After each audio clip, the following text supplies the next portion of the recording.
Buenos días a todos. Cuando gustes, Jess, si quieres, comenzamos.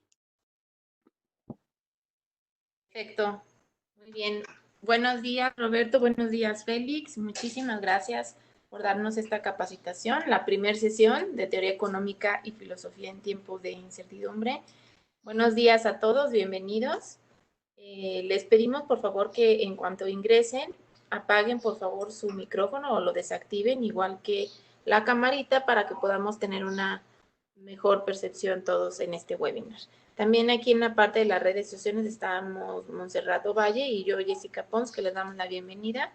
Todas las preguntas que tengan la pueden hacer a través del chat. Tanto el doctor Roberto como el doctor Félix estarán contestando esto a lo largo de... ¿Sí lo contestarán, Roberto, a lo largo o nos esperamos al final para las preguntas y respuestas? Yo creo que al final siempre creo que hemos encontrado que es la mejor forma. Ok, al final, y lo pueden hacer a través del chat, ahí estaremos leyendo al final todas las dudas que tengan. Y muchas gracias. Monse, ¿tienes algún recado también que dar? Muchas gracias, Roberto y Félix. Muchas gracias.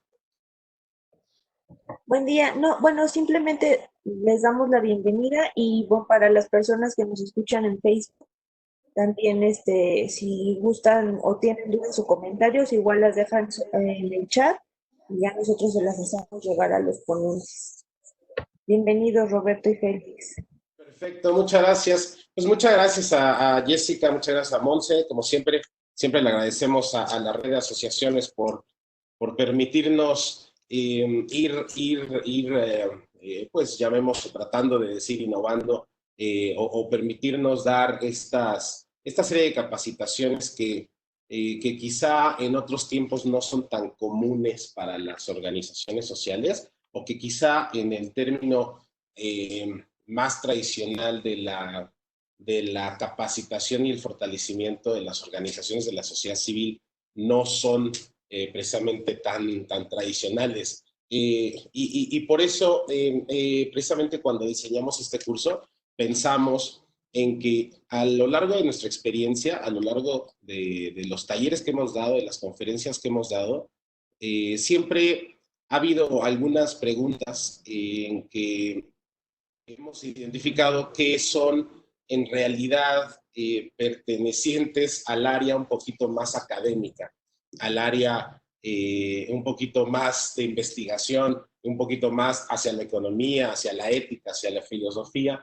y no tanto hacia la práctica de las organizaciones de la sociedad civil. Como ustedes conocen, o muchos de ustedes conocen, nosotros hemos trabajado mucho pues precisamente con instrumentos como la teoría de cambio, como marco lógico, como la medición de impacto, como el storytelling. Sin embargo, detrás de todos estos instrumentos prácticos para la sociedad civil, pues precisamente lo que hay detrás es una estructura de investigación, estructura, digamos, académica, con ciertos conceptos, con ciertos marcos teóricos, con ciertos marcos de trabajo que alimentan o que permiten y que dan validez y justificación a todos estos instrumentos y todas estas herramientas.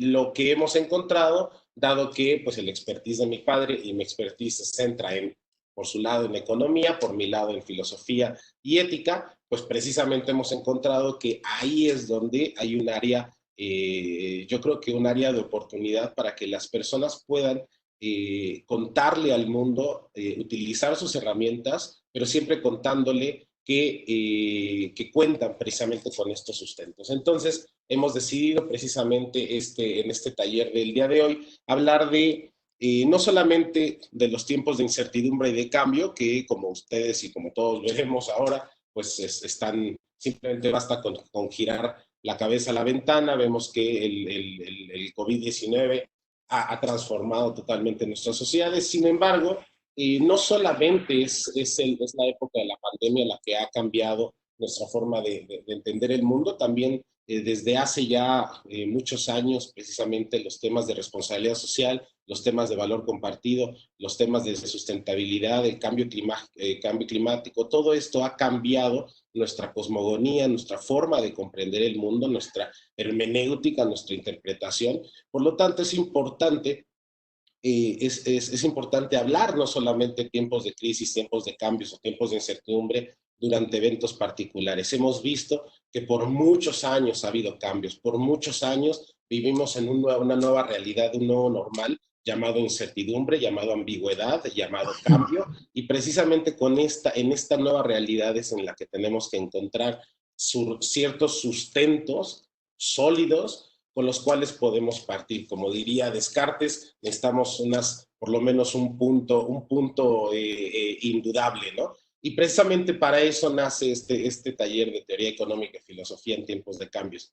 Como vamos a ver, esta sesión se compone de 4 sesiones, o más bien este taller se compone de 4 sesiones. Hoy vamos a hablar de economía en aspectos generales, evidentemente dentro de ellos 2 pues vamos a trabajar el tema de macroeconomía, microeconomía.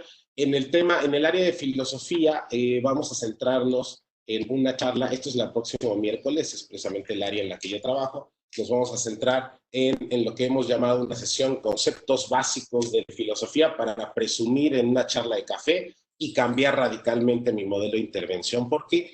Porque muchas veces en nuestros modelos de intervención de las organizaciones olvidamos conceptos básicos como, por ejemplo, causalidad, o por ejemplo, causalidad necesaria, o por ejemplo, epistemología, o por ejemplo, ética de la virtud, o por ejemplo, no sé, la comprensión de Rousseau con el mundo. Y son ciertos elementos necesarios que en realidad ya están presentes en nuestro modelo de intervención, pero muchas veces no sabemos de dónde provienen.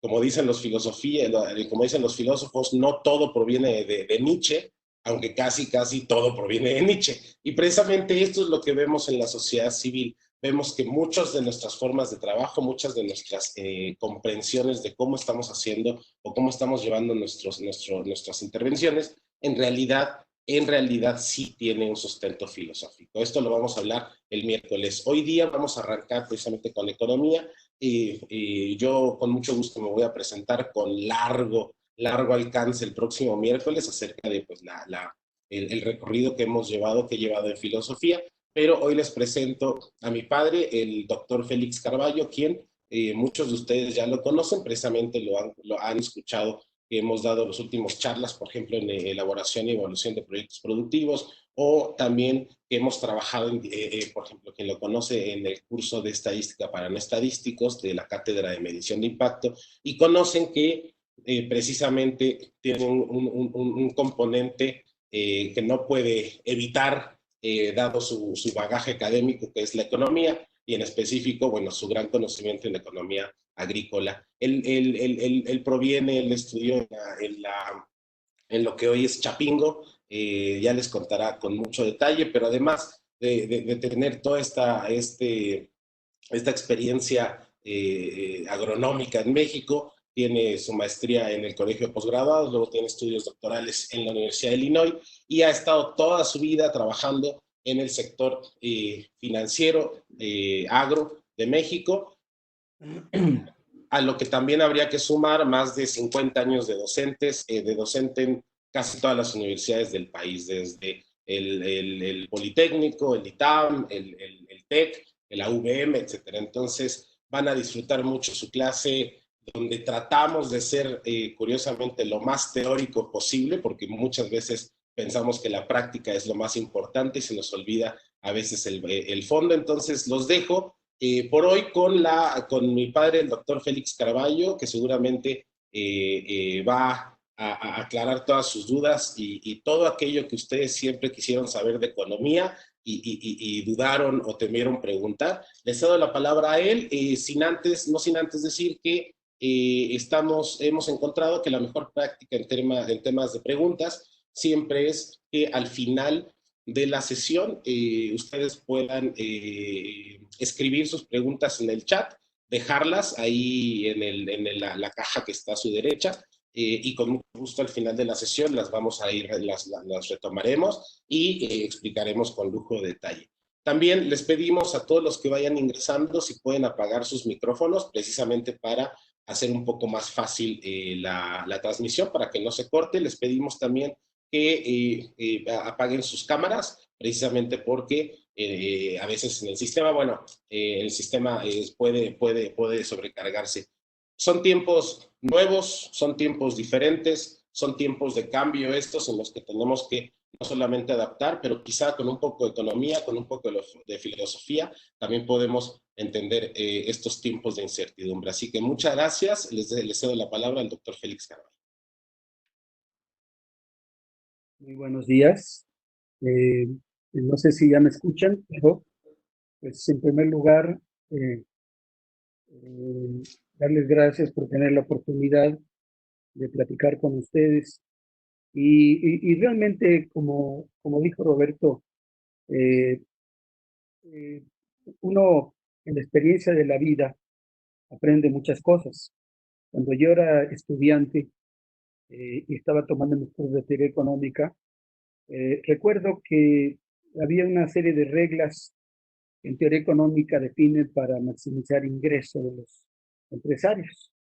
Era el costo marginal igual al precio del producto. Bueno, saber, está interesante. Entonces voy a platicarlo con alguien que tiene la práctica. En ese tiempo era un tío mío que él tenía unas queserías y platicando con él, después de algún tiempo que obviamente hablábamos lenguajes diferentes, él tenía la práctica, él estaba en el negocio, él arriesgaba su patrimonio, pues yo era un estudiante imberbe que estaba apenas efectivamente en Chapingo aprendiendo principios de teoría económica, pero llegó un momento en que entendí que finalmente sí, las reglas eran las mismas, lo que pasa es que las llamábamos en forma diferente, tenemos diferente forma de expresar, porque lo que yo decía, pues no es porque yo lo hubiera inventado, es porque estaba desarrollado por, pues literalmente por siglos de análisis para encontrar alguna explicación del comportamiento del ser humano en el ambiente económico del cual vamos a hablar. Entonces, pues una primera conclusión que yo quisiera plantear ahí es que la teoría económica y en general los análisis que han hecho miles de personas que se han dedicado a esto, pues tienen una razón, tienen un trasfondo, no siempre se ve claramente en la práctica, pero sin lugar a dudas, hay una conexión y una vinculación. Y en la medida que entendamos mejor lo que llamaríamos los fundamentales, también nos va a permitir entender mejor los cambios que se están dando. Ahí estoy comenzando con una frasecita de Plinio el Viejo, filósofo griego, que dijo que lo único cierto es lo incierto. De hecho, es muy parecida a la de Heráclito, que lo único que no cambia es el cambio. Pero lo que decía Plinio es totalmente cierto.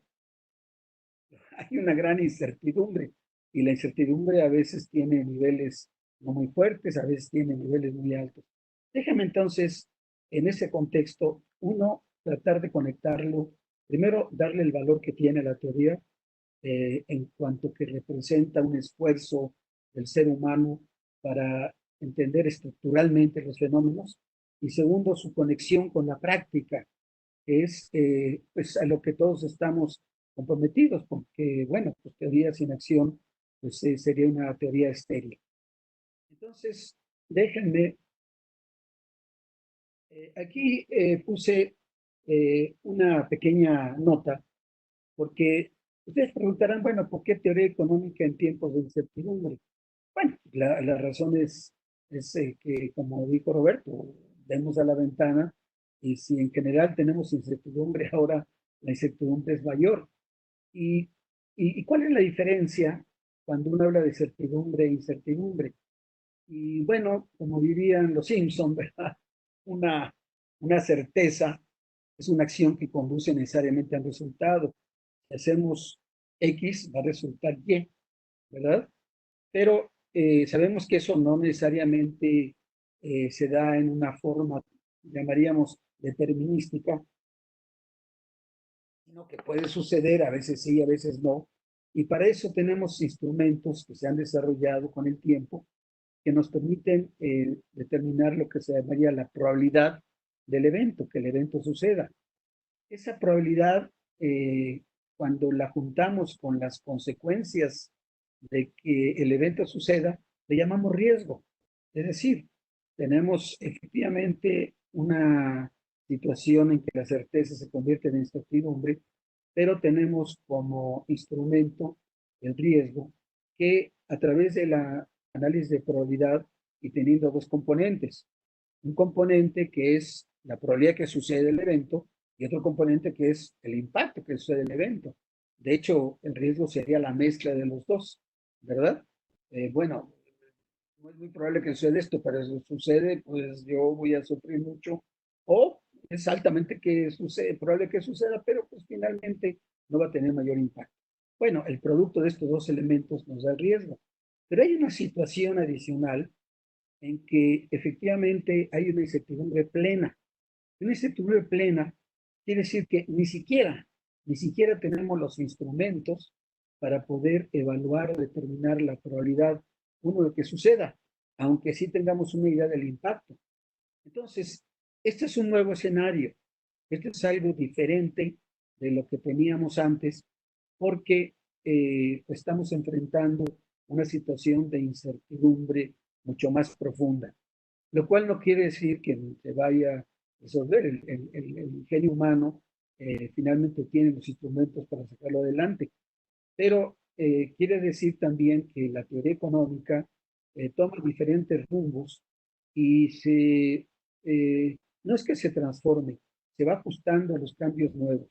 Lo que vamos a ver aquí es la teoría económica en situación de certidumbre, es decir, la tradicional, lo que explica los fenómenos cuando se tiene la capacidad de intuir o conocer hacia dónde se va a dirigir y entonces nos permite tomar conclusiones. Y repito, son elementos fundamentales que no cambian, siguen ahí, están presentes, pero ahora con este nuevo sabor, ¿verdad? En incertidumbre, es un tema que vamos a tratar en la próxima sesión. Entonces, ahorita sentamos las bases, vamos a llamarle así, para tener claridad de qué es la teoría económica con certidumbre, y luego pues lo vamos a ajustar y vamos a ampliarlo, vamos a darles a ustedes lo que a nivel, digamos, de estado del arte se maneja en el concepto de teoría económica con incertidumbre. No quiero desconectarlo de, efectivamente, de la práctica, de la acción. En los eventos que en las sesiones anteriores que hemos desarrollado, bueno, los que nos han hecho el favor de atendernos, han visto que hemos visto en detalle cada uno de estos pedacitos o bloques de cómo se arma un proyecto, ya sea un proyecto productivo, un proyecto de generar servicio, etcétera, y que tiene todos estos elementos. Ahí lo que estamos diciendo es que lo que vamos a platicar está incidiendo sobre varios de estos elementos.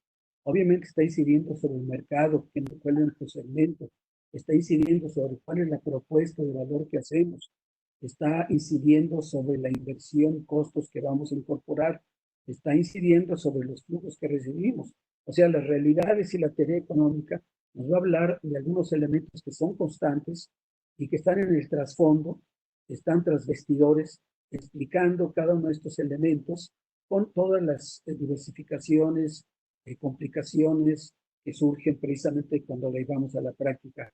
Pero están ahí y esto es en forma directa. En forma indirecta, desde luego nos están afectando la rentabilidad, nos están afectando el riesgo y entonces sí tienen una conexión directa con nuestro proyecto o con nuestro proyecto. Y yo creo que el principal valor de todo esto es que nos da un mejor entendimiento de dónde partimos. Siempre han dicho que cuando las cosas están en crisis, regresemos a la base, regresemos a las raíces, regresemos a los fundamentos y a partir de ahí trabajemos. Muy bien. Entonces, teoría económica con certidumbre. Y lo primero que uno pues, diría, bueno, pues sí, teoría económica, que es la teoría que está explicando el funcionamiento de la economía. ¿Y qué es la economía? Bueno, desde Marshall, de hecho desde Smith y después Piaget y todos los grandes economistas y luego los más modernos, Marshall, en fin, todo este, hasta inclusive Friedman, etcétera, han definido o han tratado de establecer lo que sería acotar lo que es la economía. Y bueno, lo tienen ahí. Las dos primeras, bueno, la primera es muy buena. Nuestros amigos dicen, los que están arriba dicen, la economía somos todos nosotros, pero que ellos no se enteren. Pero bueno, ya hablando en serio, pues todos incluimos que la economía tiene que ver con la producción, con el consumo, con la distribución, en fin, con todos los servicios cotidianos que una sociedad requiere para satisfacer sus necesidades desde un punto de vista, vamos a llamarle, material. Aunque realmente cuando hablamos de servicios, trascendemos esa visión y bueno, pues hay servicios, el servicio de música, el servicio de entretenimiento, todos los servicios que trascienden solamente, más allá de lo que son las necesidades materiales. Pero digamos que en general podemos estas definiciones. La creación de riqueza y la producción, distribución y consumo de bienes y servicios para satisfacer las necesidades humanas.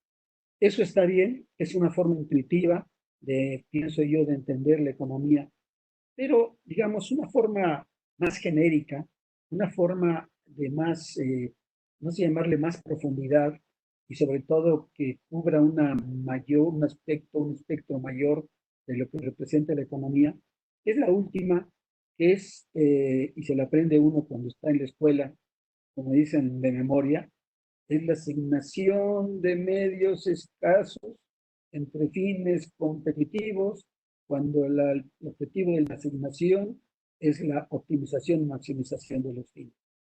Y esta definición es muy interesante porque si ustedes la descomponen en sus partes, la primera que ven es un tema de asignación, de selección. Es un tema de que yo tengo medios escasos. Eso es una realidad. Tenemos, la abundancia siempre es relativa. Al final del día son medios escasos que tenemos que asignar y todos tenemos fines, tenemos objetivos. Y aquí estoy hablando no solo a nivel personal, a nivel de empresa, a nivel de un tianguis, a nivel del mercado, a nivel de una nación, a nivel internacional. Hay objetivos que están definidos de muy diferente manera, pero el tema económico, desde esta perspectiva, es dime qué tienes y dime cuál sería la forma más eficiente para que esos recursos que tienes los puedas dedicar a que logres tus objetivos. Fíjense, es genérica el planteamiento, pero estrictamente hablando, el problema económico es un problema de asignación, es un problema de selección.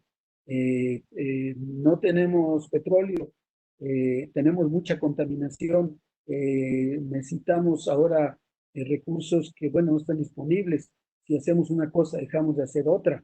En fin, hay siempre un tema de selección porque el concepto de escasez siempre está presente. Es propio de la naturaleza, digamos, funciona nuestra sociedad y cuando aparece como abundancia, pues finalmente se convierte en escasez, ¿verdad? ¿Recuerdan aquella famosa frase de vamos a administrar la abundancia? Bueno, esa abundancia se convirtió en escasez. Entonces yo lo que les pediría, lo que les plantearía es que de muchas definiciones, hay muchas más que pueden ustedes ver en la bibliografía, yo creo que esta es la que nos permite abarcar más claramente y nos permite identificar cuál es el tema económico, qué significa hacer economía. Y hacer economía representa fundamentalmente saber qué es lo que no tenemos o lo que tenemos en escasez, saber cómo asignarlo y finalmente cómo hacer eso para lograr los fines que nosotros, comunidades familiares, como empresas, como intermediarios, como nación, como globalidad, estamos buscando. Muy bien. Ahora, ¿cuáles son las ramas de la economía? Hay muchas más en términos, digamos, que se han venido desarrollando, pero estrictamente hablando, todas las que en un momento ustedes pudieran mencionar caen dentro de estas dos ramas fundamentales. En el curso de estadística decíamos que la estadística puede ser descriptiva, la estadística puede ser inferencial, la estadística puede ser experimental y todas las modalidades adicionales, pues son estos cajones ¿verdad? En los que uno va ubicando sus instrumentos.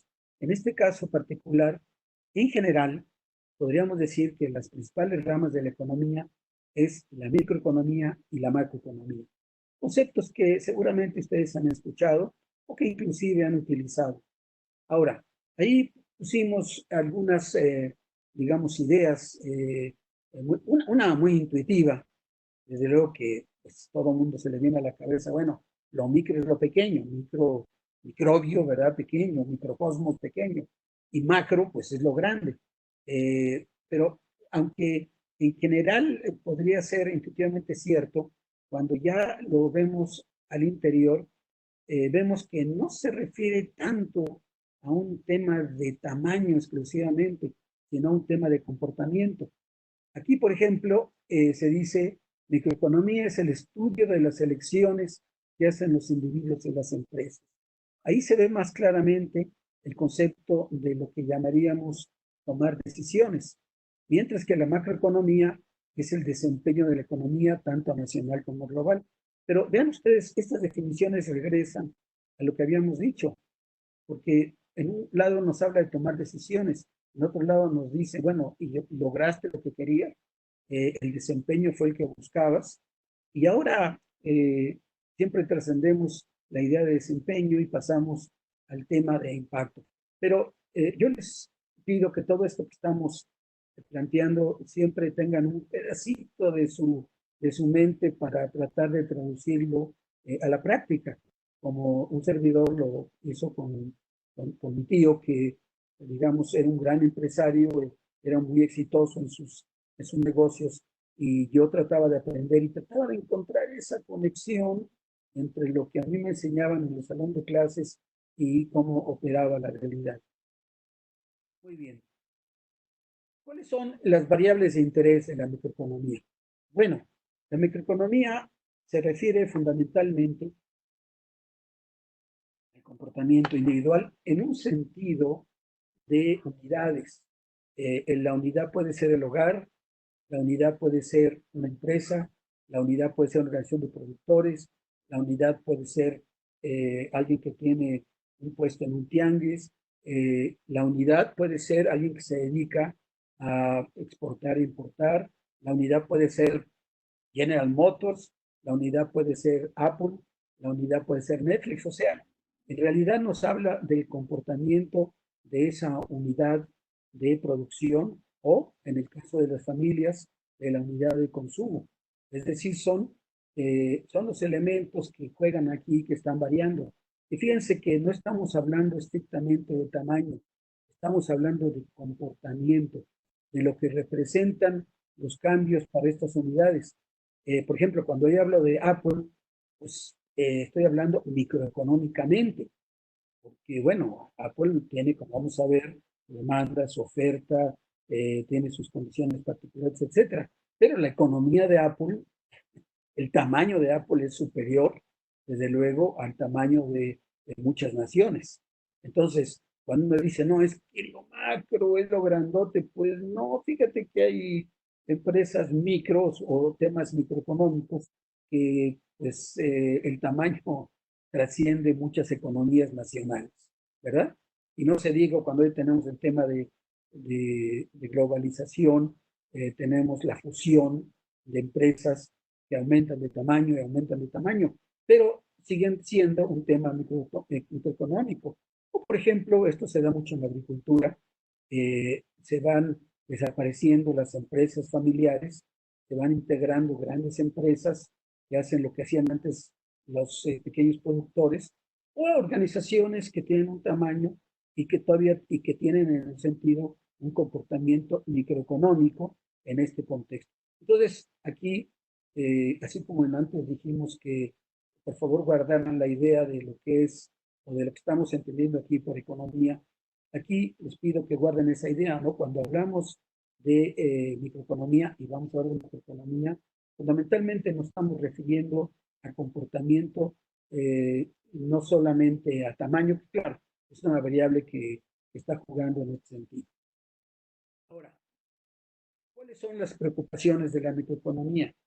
O sea, bueno, muy bien, ya me estás diciendo que la microeconomía es la que tiene que ver con empresa, tiene que ver con los consumidores, tiene que ver con los intermediarios, tiene que ver con toda la red de valor que se da para las actividades, tiene que ver inclusive con fundaciones, tiene que ver con asociaciones, porque todas ellas tienen dentro de su actividad, pues la idea de ofrecer algo, alguien lo está solicitando, o sea, como vamos a ver después, hay una oferta, hay una demanda, y entonces hay un elemento y se crea un mercado. Bueno, lo que la microeconomía analiza, o los indicadores que llamaríamos de éxito de la parte microeconómica, es que sea la máxima eficiencia posible. Y ahorita vamos a definir a qué en teoría microeconómica se le denomina eficiencia, el bienestar de los agentes. Bueno, pues los agentes, los productores en general, lo que quieren es pues ganar, tener la máxima utilidad posible. Los consumidores, pues lo que quieren es satisfacer sus necesidades lo máximo que se pueda. Los intermediarios, bueno, quieren maximizar sus márgenes. Los bancos quieren maximizar las utilidades que surgen de prestar dinero y recibir dinero y pagar las diferencias de tasa, etcétera. O sea, todos estos elementos están buscando de alguna forma satisfacer algo, maximizar algo. Y entonces eso lo podemos llamar bienestar de los agentes económicos. Este es un concepto que ahorita no vamos a entrar en detalle porque estamos hablando de la actividad económica tradicional, pero indiscutiblemente ha evolucionado, porque han entrado nuevos conceptos que nos están hablando del comportamiento de la gente y de lo que la gente culturalmente ahora representa o considera que es lo que es su bienestar. Ya no es igual, no es lo mismo. Y la otra parte, evitar imperfecciones de mercado. Este es un concepto muy, digamos, un poco técnico, pero esencialmente lo que dice es que, bueno, si tú me dices cómo funciona bien un mercado y hay situaciones que están, digamos, estorbando que funcione ese mercado, le llamamos imperfecciones de mercado, porque al final del día lo que se dice es que van a resultar en que los agentes económicos no van a alcanzar el bienestar que se estaba buscando, cualquiera que la forma que ustedes definan ese bienestar. Entonces, la microeconomía trata de lograr máxima eficiencia, trata de lograr el bienestar de los agentes económicos y trata de lograr que no existan imperfecciones de mercado en términos, digamos, generales. Ahora nos vamos a la macroeconomía. Bueno, la macroeconomía, desde luego, tiene que ver con tamaño, eso no tiene vuelta de hoja porque al final del día estamos hablando de un comportamiento agregado, pero en realidad se refiere a un tema de comportamiento de esas grandes variables agregadas. Hay lo que le llaman los macroprecios, es decir, por ejemplo, cuando ustedes, como vamos a hablar del precio en la parte microeconómica, bueno, pues nos preocupa el precio del tomate, el precio del pollo, el precio del Uber, estos precios que son específicos de bienes y servicios. O ese es un tema que está dentro de nuestra preocupación microeconómica. Pero a nivel macroeconómico, el nivel general de precios es otra historia. Los precios se comportan en el agregado diferente a lo que se comportan a nivel microeconómico. Por eso, otra vez, el nivel que ustedes pagan, por ejemplo, por un iPhone o por un Samsung, bueno, es un precio microeconómico que se está pagando a nivel mundial, pero sigue siendo un tema microeconómico para las empresas que lo reciben. Pero cuando hablan del nivel general de precios de una economía, están hablando de algo diferente, porque se comporta diferente y porque afecta eventualmente, desde luego, a los precios particulares, pero tiene una vida propia que corresponde precisamente a una discusión macroeconómica. Otra vez, el nivel de ocupación. Una cosa es el empleo de una empresa, otra cosa es el nivel de ocupación de un país. Y bueno, no se diga la tasa de interés y el tipo de cambio. Y se denomina macroprecios, ¿verdad? Tanto los precios, el nivel general de precios, el tema de sueldos y salarios a nivel nacional, la tasa de interés y el tipo de cambio, porque están estos incurriendo, están, digamos, entrando en, digamos, temas o situaciones que afectan la economía o que afectan a todo un bloque económico o que afectan a todo el mundo. Es decir, un ejemplo muy claro fue la crisis financiera. ¿Se acuerdan ustedes? Bueno, los que la vivimos, ¿verdad? Las muchas que hemos tenido, una que no se me olvida es cuando las tasas de interés pasaron del 100%. Costó vidas y hacienda esto, en México en particular, y hubo pues gente que perdió su casa, que perdió su empresa, porque el macroprecio, tasa de interés, le hizo que se aceleraran los pagos de los préstamos, le llaman, se aceleró la amortización de la deuda, y bueno, no se diga el tipo de cambio, ¿verdad? Que era un tema constante en nuestro México, su variabilidad. Entonces, otra vez, estos macroprecios de los que estamos hablando son temas macroeconómicos. ¿Y cuáles serían, desde este punto de vista, las preocupaciones? Bueno, se me hizo muy, muy interesante este tema de la macroeconomía expresado en estos pequeños cartones. ¿Qué vas a cocinar hoy? Una sopa de macroeconomía, porque bueno, pues vean ustedes que están en la pobreza absoluta y el de abajo es increíble. Dice, ¿cómo te ha ido? Muy bien, esto es el IBEX ha cerrado en tantos puntos, la prima de riesgo, tan. Bueno, pero para ti, y macroeconomía aparte, ¿qué pasó? Pues mira, aquí tengo unas manzanas, bueno, podridas, ¿no? Lo que quiere decir. Pero esto es una situación que vimos mucho, pues sí, los mercados, Wall Street, la Bolsa Mexicana de Valores, la tasa de interés, los bancos, pues sí, pero yo, en particular, en mi hogar, ¿cómo vivo? Ese es el gran, digamos, el gran vínculo que hay que establecer o que se establece entre la macro y la micro, entre el comportamiento agregado y los efectos microeconómicos. Y ahí están ustedes, les pongo algunos de los elementos que son preocupación macroeconómica. Desde luego la política fiscal, la política monetaria, el control de la inflación. Y miren, el control de la inflación lo menciono porque esto lo vamos a ver en la siguiente sesión, vamos a hablar en detalle sobre la parte macroeconómica, pero el control de la inflación, les voy a poner un ejemplo muy sencillo. Cuando ustedes tienen un bien y ven que el precio sube, bueno, pues ahorita vamos a ver por qué sube o baja. Son cambios en la oferta y la demanda. Pero, pero ¿qué pasa cuando tienen ustedes una inflación descontrolada, una aceleración de la inflación? Lo que pasa es que esa inflación actúa como una especie de niebla que cubre el comportamiento micro, no deja ver realmente qué está pasando con las empresas, qué está pasando con los consumidores, porque esta inflación afecta a todos, cubre los efectos fundamentales. O, por ejemplo, esto veanlo en las bolsas de valores.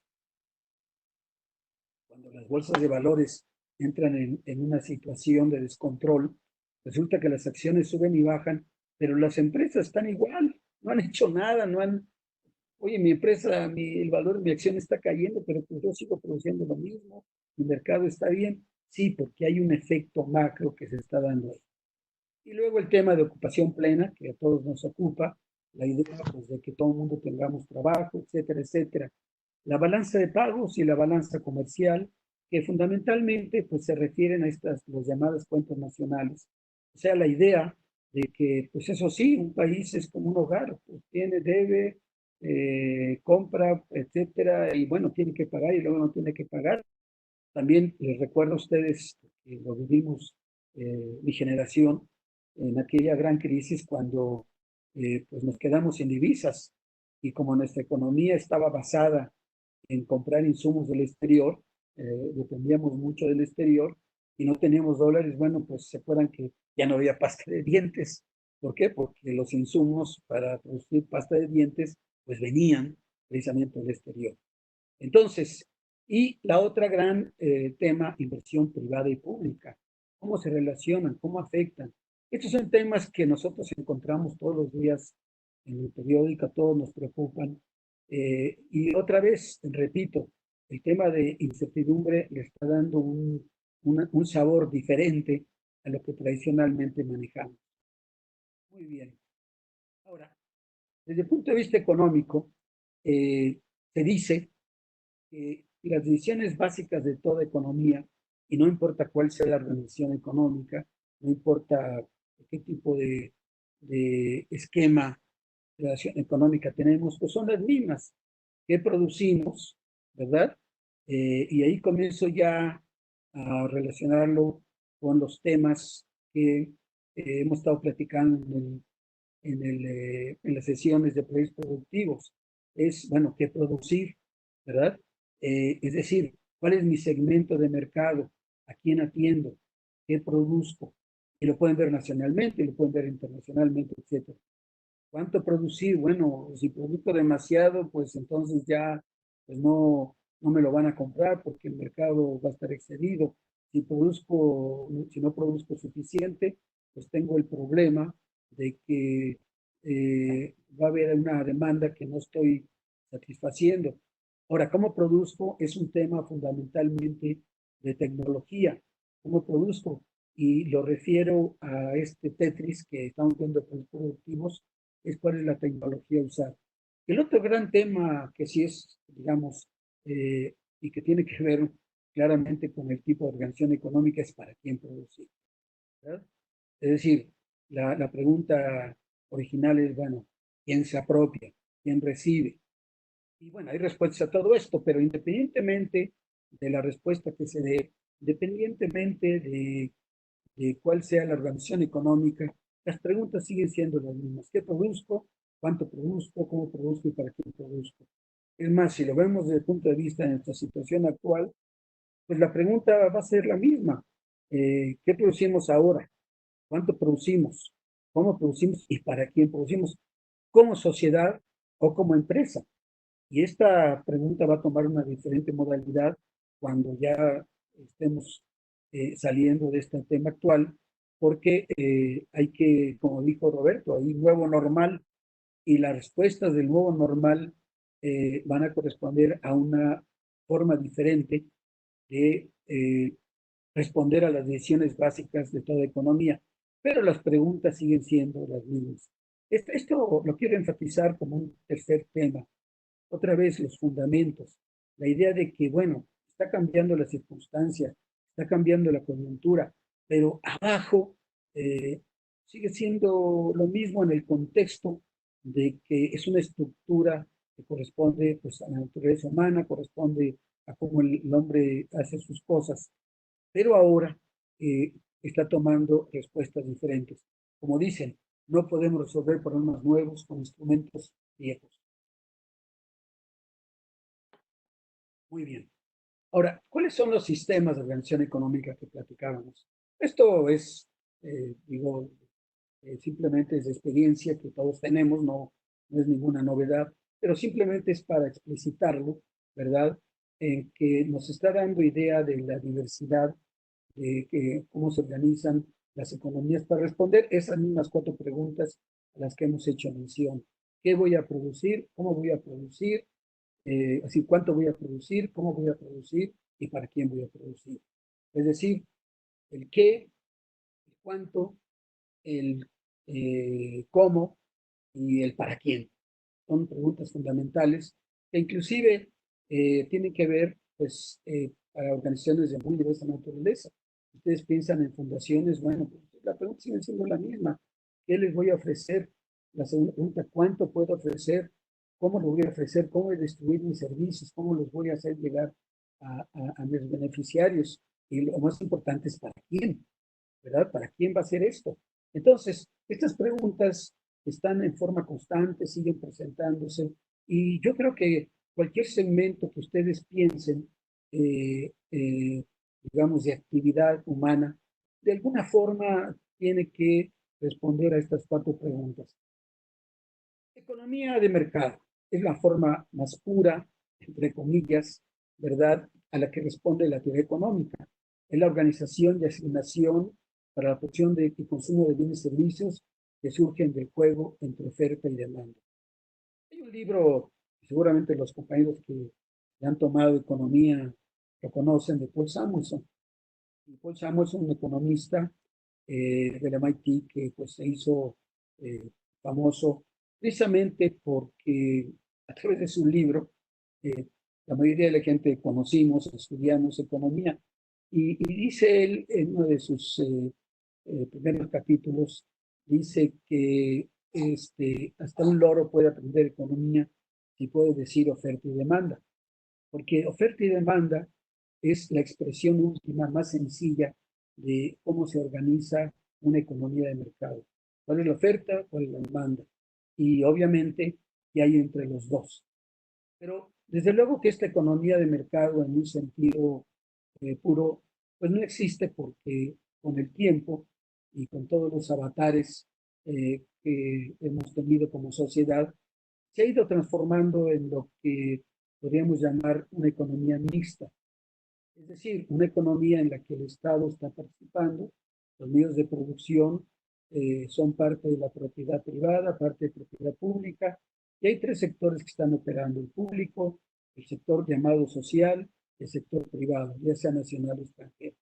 Y yo creo que habrá muy pocos casos a nivel mundial que no tengan alguna forma de economía mixta, ¿verdad? Si hay, digamos, como dicen, 50 sombras, ¿verdad? Diferentes, van pasando por un gradiente, ¿verdad? De los muy puristas a los muy mezclados, pero todos tienen algún elemento de esto. Entonces, simplemente eso lo quería mencionar de la economía mixta, como que es la forma que ahí va teniendo otra vez la idea micro y macro. Es decir, de una discusión exclusivamente microeconómica estamos pasando a una discusión que es una mezcla microeconómica y macroeconómica, porque finalmente muchas de las decisiones macroeconómicas están tomadas por los estados nacionales, están tomadas por los gobiernos, las entidades que tienen la responsabilidad de la política monetaria, la política fiscal. Bueno, yo estuve 15 años en un fideicomiso del Banco de México y de alguna forma conocimos, estudiamos y tomamos noción de sus funciones, ¿verdad? Es un tema fundamentalmente de política monetaria. Entonces, política fiscal, hacienda, es decir, cada quien va tomando sus responsabilidades, pero todos estos temas están dentro del ámbito, y cuando estamos trascendiendo las fronteras nacionales, pues estamos hablando del sector externo, estamos hablando de las grandes organizaciones. Pero todo es parte de lo que podríamos llamar economía mixta. Entramos a microeconomía ya en detalle.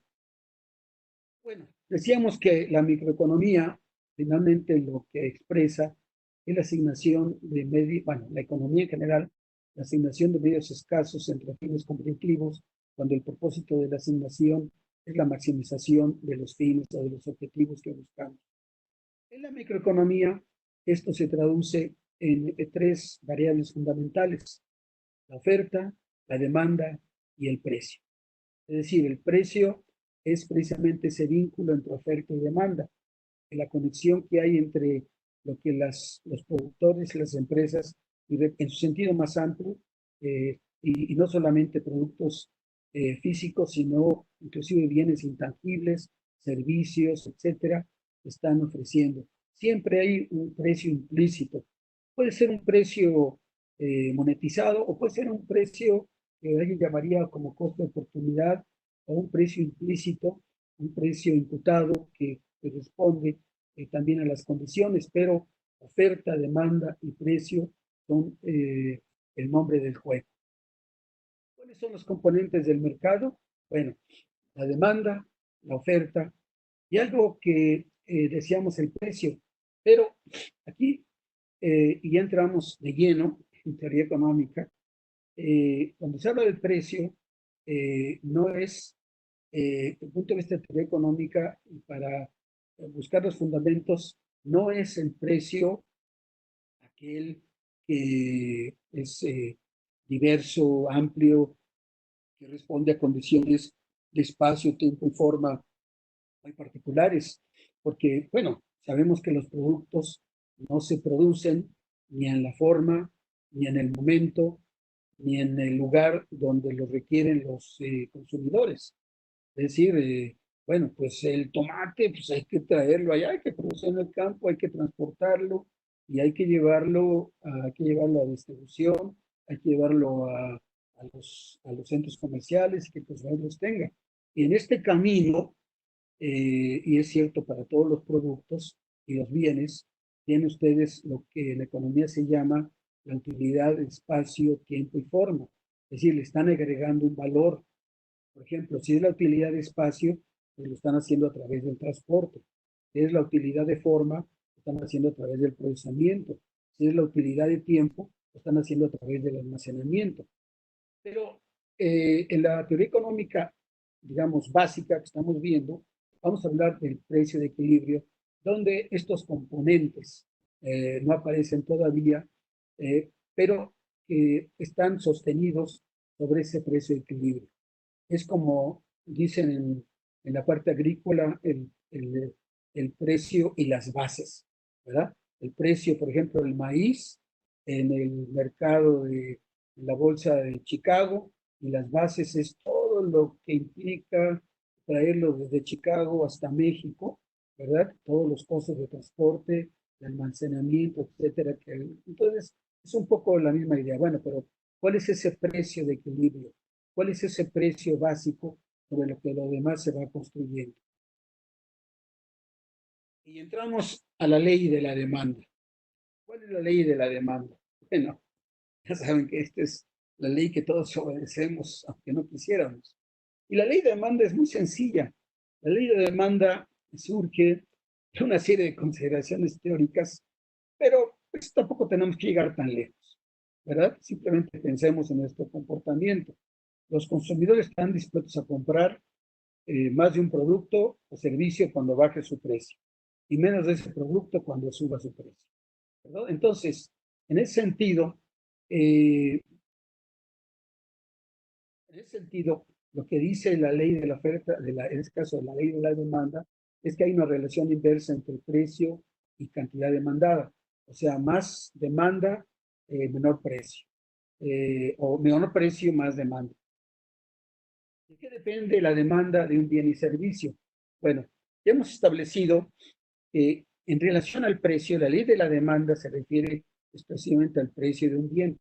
Y lo que nos dice es que la cantidad demandada de un producto va a cambiar en forma inversa a su precio. Si tú me das un precio menor, estoy dispuesto a consumir más. Si tú me subes los precios, estoy dispuesto a consumir menos. Pero resulta que esa cantidad demandada no va a depender solamente del precio. Hay otros elementos que están incidiendo y que están afectando lo que el consumidor va a capturar del mercado. Está el ingreso, definitivamente, ¿verdad? El ingreso, la capacidad de compra que tenga el consumidor. Bueno, pues sí, el precio está muy bueno, pero si no tengo un ingreso, ¿cómo es que voy a consumir esto? Está el precio de bienes complementarios y sustitutos, o sea, bienes relacionados, o sea, bienes en los que están de alguna forma algunos compitiendo y otros siendo subproductos de mi producto. Ya saben, en el caso así del libro de texto del el café y el té, ¿verdad? Se sube el precio del café, ¿qué le pasa a la cantidad demandada del té? O el caso del precio del café y el azúcar. Se sube el precio del café, ¿qué le pasa a la cantidad demandada de azúcar? Son dos productos, en un caso son sustitutos, en el segundo caso son complementarios. Esto también entra como parte de la definición de la demanda de un bien y servicio. Y nuevamente, siempre pensemos en lo que nosotros damos. Yo, por ejemplo, bueno, estoy dando es un servicio en el sentido de ofrecerles a ustedes mi experiencia, mi conocimiento, ¿verdad? Entonces, cada quien tiene su propio bien y servicio y puede uno enfocarlo a lo que estamos hablando. Por ejemplo, pues este tipo de oferta de servicios de capacitación en línea, pues no tiene vuelta de hoja, ha subido su demanda porque lo que era el bien sustituto, que es la capacitación presencial, pues simplemente está cancelada. Entonces, independientemente del precio y del ingreso, ahí tiene un factor que está afectando fuertemente. Y comienzan a aparecer entonces estas variables que nos explican. Y la otra es el gusto de los consumidores.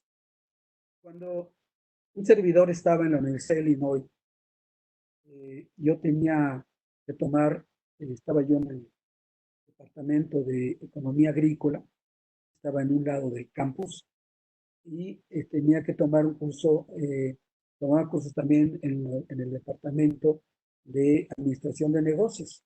Estaba del otro lado del campus. Y resulta que en algún momento mi asesor me clavó mi programa doctoral el mismo, en el mismo semestre dos cursos. Y los dos tenían el mismo nombre, se llamaban marketing, o sea, mercadotecnia o comercialización, como le quieran llamar ustedes. Y entonces, pues yo iba del departamento de economía agrícola, terminaba mi curso de marketing ahí, y luego me dirigía al departamento de administración de negocios, y ahí pues tomaba otro curso de marketing. Y resulta que los dos departamentos hacían cosas diferentes. Yo cruzaba, ellos le llaman el quad, que no es más que el área central de la universidad, ¿verdad? Muy bonito, pastos, con todos los muchachos jugando al frisbee, este ambiente universitario tan atractivo, ¿verdad? Y que, bueno, siempre lo pensamos con gusto y nostalgia. Y cuando terminaba yo de cruzar este quad, ¿verdad? Entonces llegaba a otro departamento. ¿Cuál era la diferencia? La diferencia es que a mí me decían en el departamento de economía agrícola, en el curso de mercados o de marketing, que efectivamente la demanda dependía del precio, el ingreso y los bienes complementarios y sustitutos, o sea, de sus precios y de gusto de los consumidores. Y me hacían una gran, digamos, profundización sobre el precio, el ingreso y el bienes complementarios sustitutos, qué signo tenían, cómo funcionaban, etcétera, etcétera. Pero resulta que cuando llegamos a gustos de los consumidores decían, bueno, ahí no sabemos. La economía no define en qué sentido se da la economía tradicional. Entonces me iba yo al otro departamento y pues era interesante precio, ingreso y bienes complementarios, pero en realidad el otro departamento de Business Administration, de Administración de Negocios, se enfocaba a gustos de los consumidores y decía, mira, ¿cómo puedes saber el gusto de los consumidores? Pues pregúntales, cualquier no pregúntales, diles, oye, consumidor, ¿qué es lo que tienes? ¿Qué es lo que quieres? Y entonces ellos profundizan mucho en todos los temas de lo que son las encuestas, entrevistas, etcétera. A mí en particular, pues yo lo comento porque es una experiencia muy especial. Me tocó participar con mi asesor en ese programa de doctorado y como graduado, mano de obra gratis, hacer una encuesta para la Telephone Bell Company de Estados Unidos, tratando de identificar por qué la gente hacía llamadas de larga distancia. Entonces ahí me tienen con mi telefonito, señor, dice, ¿por qué hace usted llamadas de larga distancia? ¿Y qué edad tiene? ¿Y dónde vive? Etcétera, etcétera. Y la idea fundamental era que la llamada de local en Estados Unidos no era negocio, la llamada era a larga distancia. Y querían saber qué es lo que motivaba a la gente. Y para hacer la historia corta, el estudio mostró que la mayoría en ese tiempo de las llamadas de larga distancia eran espontáneas, surgían en ese momento del gusto del consumidor de comunicarse. Y entonces, a raíz de ahí, Estados Unidos, la Chicago Bell Telephone Company y otras sacaron una publicidad donde estaba una señora allí en su cocina y le decía a su esposo, oye, esposo, hey George, ¿por qué no le hablamos a nuestro hijo? Pero nuestro hijo está en California, nosotros estamos en Nueva York, no importa. Y, y va a costar hacer una llamada de larga distancia. Entonces, Ahí se veía muy claramente la conexión entre lo que es el gusto de lo que el consumidor quiere y la traducción desde el punto de vista del productor, o sea, la publicidad, de cómo llamarle, o como decían los economistas antes, la oferta crea su propia demanda. En este caso, la demanda, la oferta respondía a la demanda. Y este es un tema que ahorita vamos a comentar porque es un tema que está creciendo mucho. Pero no es un tema, quiero repetir, que la teoría económica trabajaba en detalle en la medida que lo vamos a ver, pero que cada vez está tomando más importancia. Ahí está nuestro mercado, ahí está nuestra demanda. ¿Se acuerdan ustedes que decíamos que era la ley de la demanda?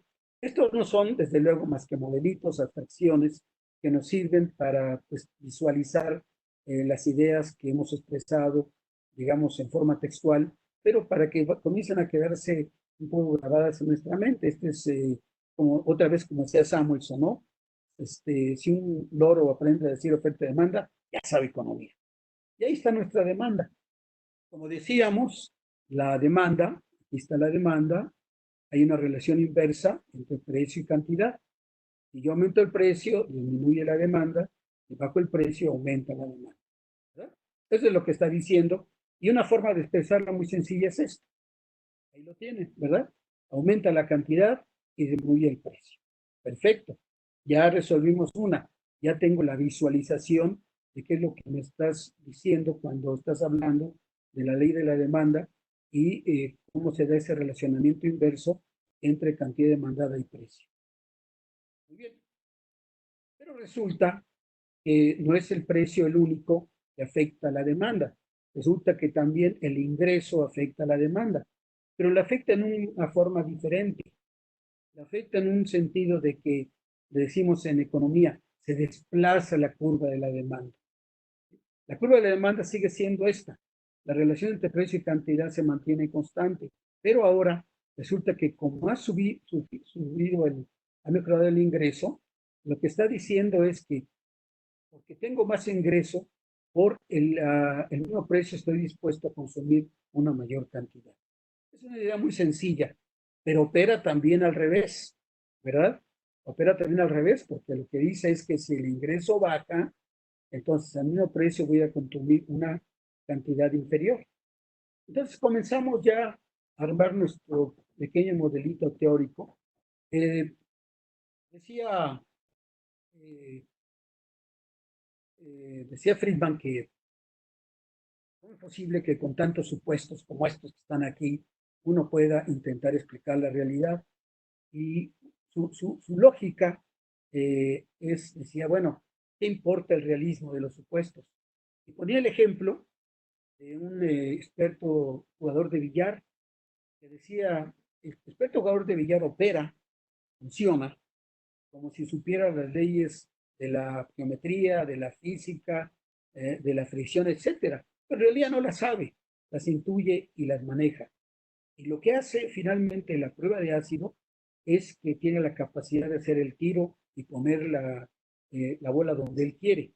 Entonces, en economía es la misma idea. Bueno, mis supuestos pueden ser no realistas en un sentido, no, pues oye, es que no es así la curva, etcétera. Pero nos sirven para predecir, nos sirven para explicar la realidad y la teoría económica lo ha explicado en el sentido del comportamiento. Y vean ustedes, aquí está un ejemplo. Esto lo presenté en el otro curso, pero es muy interesante porque, bueno, si algo está claro de este fenómeno, es que ha bajado la capacidad de gasto de los consumidores y se ha modificado. Fíjense, los precios en general no se han alterado, bueno, exceptuando algunos casos, pero, y sin embargo, la distribución se ha modificado. Porque aquí les estoy poniendo unos análisis que hice, pues, viendo lo que es la información de los mercados, un pequeño modelo econométrico, son estimaciones, ¿verdad? Y lo único que reflejan es lo que está cayendo, pero desde luego lo puse como porcentajes, porque esto que está aquí, pues evidentemente es menor que esto que está aquí. porque hay otro pedazote aquí que no hemos perdido, que es la capacidad. Entonces, de que el ingreso modifica la demanda de los bienes y servicios, no tiene ninguna duda. Y aquí hay elementos diferentes que han entrado porque pues, ha habido una restricción del mercado. Y esto lo quise poner como un ejemplo de, digamos, de cómo los cambios en el ingreso afectan la demanda. En nuestro caso, desafortunadamente, lo que tenemos es una eh, reducción del ingreso, pero pues también, eventualmente, desde luego, porque esta es una circunstancia, vamos a tener el nuevo normal, una recuperación de ese ingreso, y entonces vamos a tener una redistribución, ¿verdad?, de los gastos. Entonces, la demanda va a cambiar, ¿verdad? Nosotros aquí estamos suponiendo, estas son hipótesis, desde luego, que hay elementos que pues, algunos se van a mantener constantes, otros van a mejorar. Por ejemplo, suponemos, ¿verdad?, que la gente pues, va a regresar a comer fuera, probablemente no en la misma forma que antes, porque como ustedes saben, otro aspecto del cambio en las condiciones de oferta es que se están rediseñando desde ahora ya los restaurantes, se están rediseñando los centros o los lugares de reunión, porque pues, en el nuevo normal ya no se puede tener los acercamientos que teníamos antes. Hay que respetar el 1,5 y por lo tanto en muchos países, Holanda ya lo está haciendo, España ya lo está comenzando a hacer, están rediseñando sus restaurantes para que cuando se regrese, pues estén en tal forma que se guarden estas distancias, ¿verdad? Es como, en realidad no es tan nuevo. Recuerdan ustedes que antes podíamos entrar a un restaurante y todos podíamos fumar. Bueno, yo no fumo, pero la gente podía fumar. Cuando entró la restricción, bueno, hubo que poner el área de no fumar diferente del área de fumar. Y al principio fue un poco simpático porque recuerdo que fui con mi esposa a un Tox por aquí en Lomas Verdes, donde tiene su casa, y entonces pedimos el área de no fumar porque nosotros veíamos que todo el mundo estaba fumando. Dijeron ahí, y resulta que era una mesa con unas sillas alejado casi 1,5 metros de todo el resto de los comensales. Ese era el área de no fumar, o sea, eran los principios, ¿verdad? Finalmente luego se decidió sacar, etcétera. Bueno, esto sucedió y ahora tenemos una nueva situación y vamos a tener un nuevo diseño, nuevas tecnologías, nuevas formas de hacer las cosas. Pero repito, otra vez lo que estamos viendo es un cambio, en este caso en la oferta, porque se están modificando las condiciones. Otra parte que es muy importante y que también está modificando, digamos, las condiciones de demanda. ¿Se acuerdan que habíamos hablado de que la demanda de un bien o servicio se define por el precio, por el ingreso, por el precio de bienes, relaciones, sustitutos y por los gustos de los consumidores? Esto que le estamos presentando aquí refleja fundamentalmente lo que las consultoras internacionales, este tema lo he tratado en otras reuniones, pero me parece muy pertinente para este caso, lo que las consultoras están planteando algunas de las mega tendencias en cuanto a qué está cambiando en la demanda de los consumidores. Por ejemplo, una muy interesante es el prosumismo. El prosumismo no es otra cosa más que juntar las dos palabras producción y consumismo. Y la idea es que el consumidor cada vez deja de oír su voz, produciendo de acuerdo a sus necesidades. O sea, oye, pues no hay cubrebocas en el mercado, pues no hay problema. Yo me pongo en mi casa y pongo a hacer mi propio cubrebocas. Oye, que ya no hay bares para donde yo vaya a tomar mi cóctel, bueno, pues no hay problema. Ahora compro en línea los vinos y licores necesarios y hago mi propio cóctel en mi casa. Oye, que esto, es decir, todas las nuevos planteamientos que los consumidores están haciendo, pero si se fijan es un cambio en el gusto de los consumidores. Otro muy interesante es el naturalismo. Los consumidores están buscando lo natural porque pues han entendido que pues de alguna forma que no se entiende todavía y que no está identificada, Esto tiene mucho que ver con la forma como hemos tratado a la naturaleza. Entonces, bueno, pues regresemos a la naturaleza, regresémosle su forma de lo que está haciendo y entonces ese naturalismo se va a reflejar en el consumo. El tribalismo, es decir, la necesidad de pertenencia a través de formar grupos con una causa común. Y vean ustedes, y esto es una cosa muy agradable que está pasando, no solo en México, no solo en el mundo, en México también, grupos de personas que se están uniendo virtualmente, desde luego, para apoyar a grupos o a personas que están en condiciones de vulnerabilidad, juntando despensas, y están tratando de establecer una causa común y ser parte de esa pertenencia. O, bueno, por ejemplo, que ustedes han visto también en las redes, la idea esta de conciertos, ¿verdad? En el que se une una gran orquesta, en diferente, cada quien en su casa, y de pronto nos dan el va pensiero. O bueno, el último caso que tuvimos, que fue hermosísimo, ¿verdad? De Andrea Bocelli.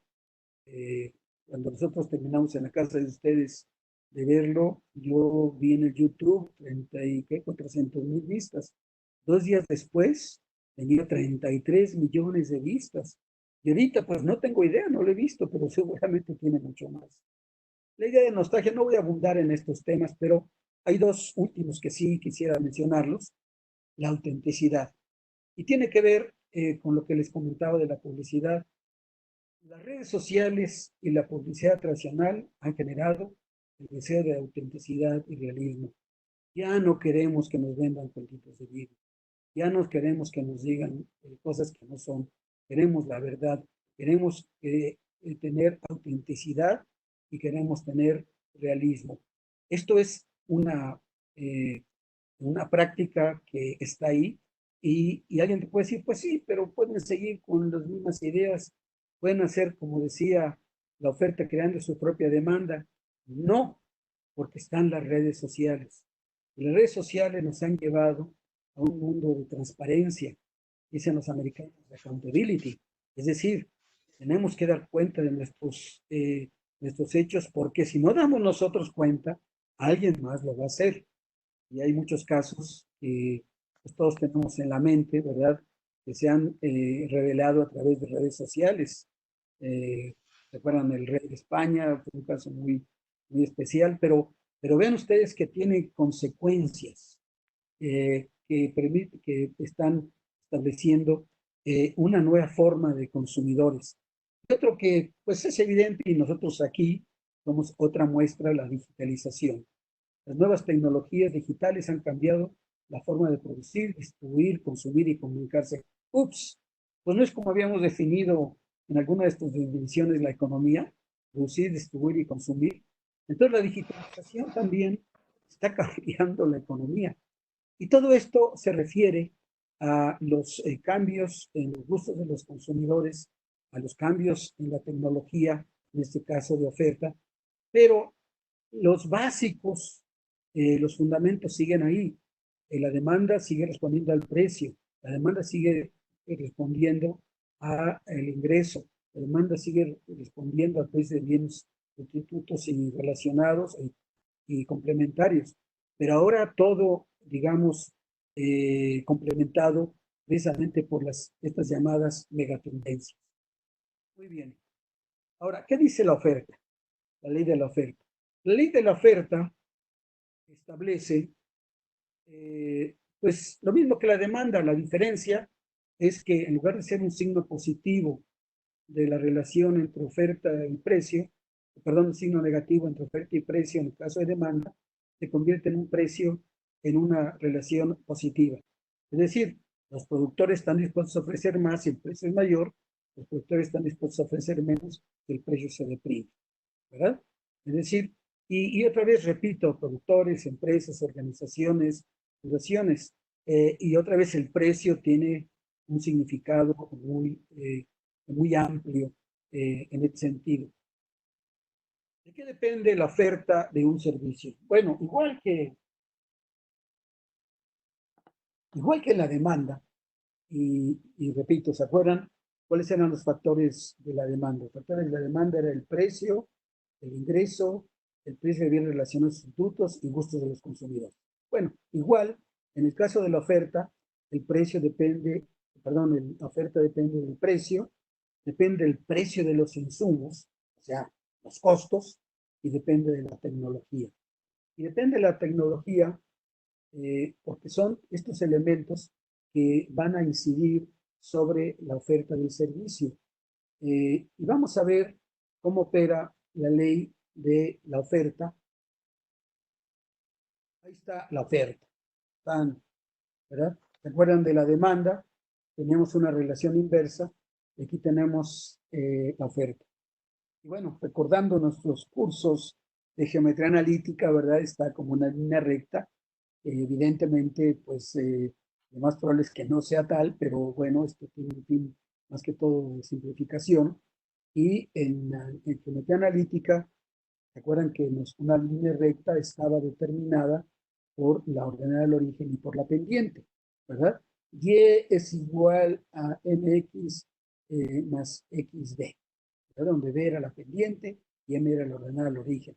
Y esencialmente aquí tenemos una línea recta, ¿verdad? Donde tiene una pendiente positiva, ¿verdad? Y tiene una ordenada del origen, bueno, la podemos poner donde quiera, pero lo más importante es que establecemos que hay una relación positiva entre el cambio en el precio, como decíamos en geometría analítica, la Y, la variable, en este caso, independiente.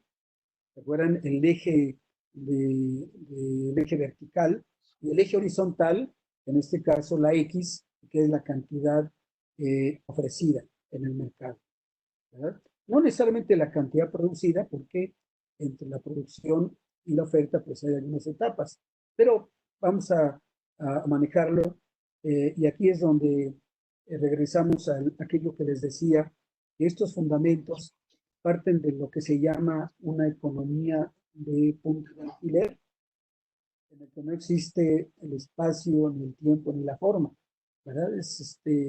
Entonces, estamos hablando de un mercado en el que pues el producto llega en el tiempo, en la forma y en el espacio en que el consumidor lo requiere. Y luego pues le hacemos la complicación adicional y se sigue manteniendo la misma estructura teórica. Muy bien. Y aquí el ejemplo es cómo cambia el mercado cuando suben los costos, o sea, cuando suben los precios. Repetimos, la oferta es una función del precio, es una función del precio de los insumos, es una función de la tecnología. Y ahí tienen ustedes, tuvimos el precio y ¿qué sucede? Bueno, lo que sucede es que a un precio, a un nivel de costos mayores, ¿verdad? El productor necesita un precio mayor para ofrecer la misma cantidad. Oye, pues ya subieron mis costos, pues yo tengo que pagar sueldos y salarios, entonces, pues sí, y te transfiero el precio, le transfiere el precio al consumidor, ¿verdad? O de otra forma, también lo pueden ver, se sube el, el, el costo de los insumos muy por el mismo precio, pues te ofrezco una cantidad menor. Pueden verlo desde las dos perspectivas, pero en esencia lo que está diciendo es lo que le llamamos técnicamente, esto que está aquí, un desplazamiento de la curva de oferta. Y uno de los fenómenos que más impacta desde luego el desplazamiento de la curva de oferta es, sin lugar a dudas, la tecnología. Porque la tecnología nos habla de eficiencia. La tecnología dice, mira, como mezclo mis productos, ahora te voy a ofrecer, te voy a, eh, te voy a ofrecer lo mismo, pero como soy más eficiente, te lo puedo dar a un menor precio. O, ponerlo de otra forma, te puedo al mismo precio, te puedo ofrecer más. La tecnología, entonces, toma, digamos, un papel fundamental, un papel trascendental en este mundo que tenemos un cambio tecnológico, digamos, diario, evidentemente también se está acelerando. No tengan ustedes la menor duda, en este momento, pues las empresas, sus departamentos que están encargados de lo que llaman investigación y desarrollo, pues están pensando cómo adaptarse a las nuevas condiciones, al nuevo normal, qué cambio de tecnología tienen que hacer.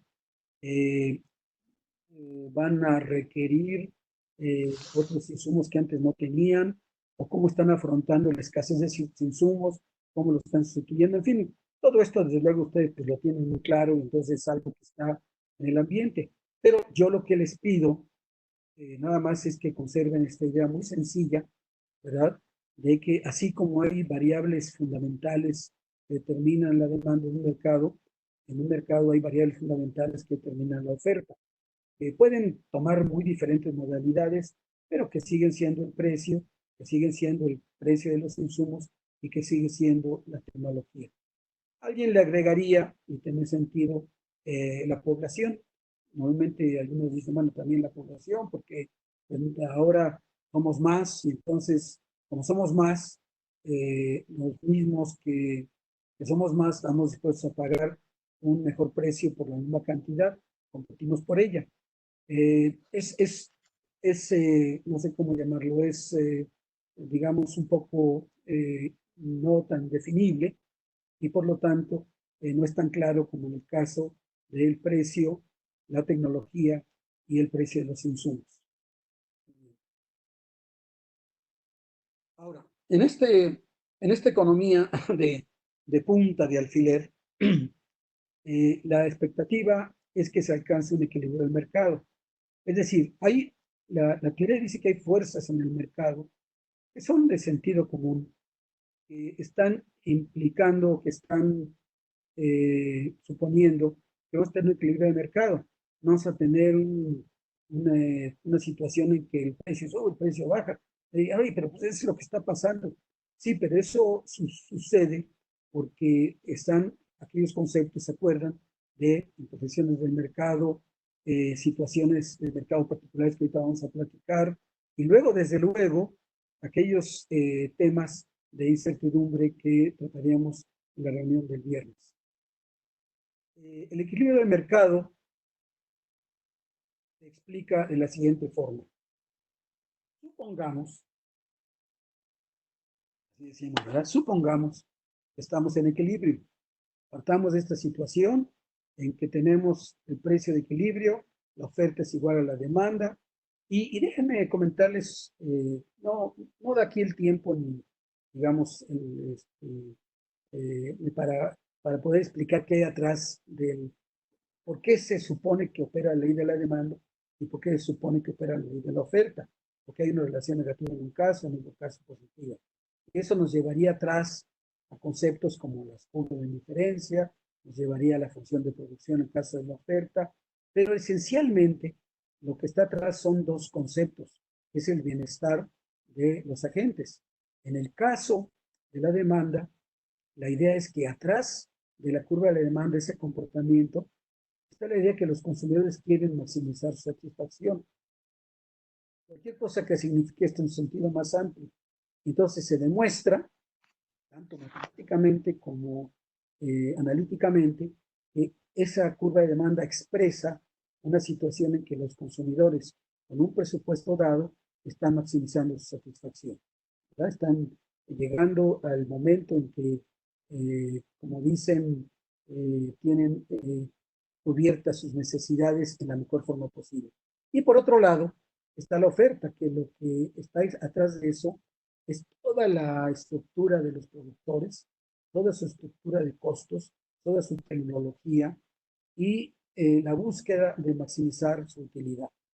La utilidad en este contexto está dada por los precios a los que vende su producto, los costos que tiene que pagar, la inversión que tenga que desarrollar, y entonces la curva de la oferta se expresa en forma positiva porque todo el manejo teórico, matemático, analítico de 4 capítulos, son 2 cursos de economía a nivel de posgrado, etcétera, explican y llegan a la conclusión que esta es una relación positiva. Más complicada de lo que tengo aquí, pero repito, esto es para ponerlo en forma pues, lo más sencilla posible. Pero también se establece que entonces, pues la única forma como que alcancemos esa, le llaman la economía del bienestar, el blissful point, el punto de felicidad completa, es que haya este equilibrio entre lo que quieren los consumidores y quieren los consumidores. Pero ¿qué pasa si existe un desequilibrio?